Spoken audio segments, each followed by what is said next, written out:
Hey guys, this is my first rebuttal redo. We had 5 practice rounds yesterday. The 2NR was econ and coercion. The only reason why I went for econ was because they straight turned it. And then they said that that case turns the disad.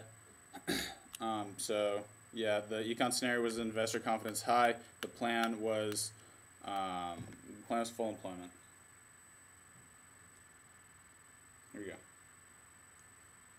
One, they can see many key uniqueness points. The first, that the federal government is recovering because the bailout is a short-term band-aid. This means that the investors still have confidence that they're still going to be going into the market, into bond market data is looking very optimistic. There has been a rush for stocks of investors on LinkedIn. They said that they saw money, but they're giving every person who's unemployed a job. This is going to be a lot of money. Prefer short-term impacts over the long-term impacts. 3, they said that the case turns the disad, but we'll act as fast as internal link because Stevenson talks about a collapsing dollar hedge will be within days. Will be within days. They saw for a long-term impact of the economy, which means that the disad actually turns case instead of case turning the disad. Now go on to coercion.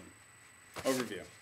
External link from the 1AC saying that the way the government's forced people to pay for charities undermines freedom of speech, and that people are going to be passionate about everyday things, and that they participate in the half is stealing the rights of the discourse is predicated off the fact that people need to give money back to help out the full employment. The employee of last resort. The main goal is to pay for everyone who has to get a job to raise their taxes. When people feel that the government is forcing this on them, they convert to a moral pressure and back out of the living, out of giving and limits themselves as moral agents, calling self-destruction. We're not critiquing the affirmative as a utilitarian ideology that they read in the 2N. That they run the 2AC. We're reviewing the debate on a way that is morally right for the personal existence of mankind, not the way that we should we shouldn't determine the debate on who kills most people. The only way that we can separate ourselves from this way of thinking is by attacking state policy and create utilitarian, create libertarian policies now on the line.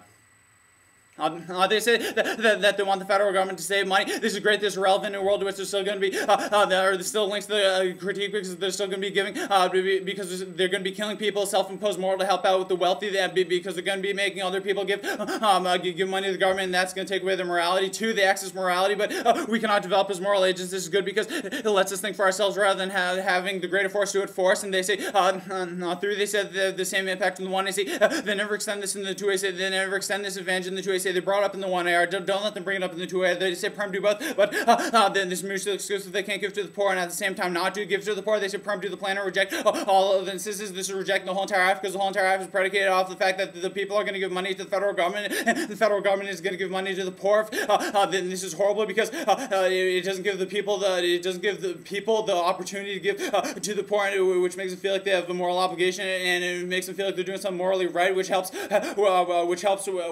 with their value to life. Feel like they're doing something good in this world. On their objectivism term, their author's credibility is horrible. It says that he has experience in objectivism, libertarian. I could have experience with dog walking, and they say on their monopolies term, this doesn't take into account 100% move away from the government and impose society on their genocide.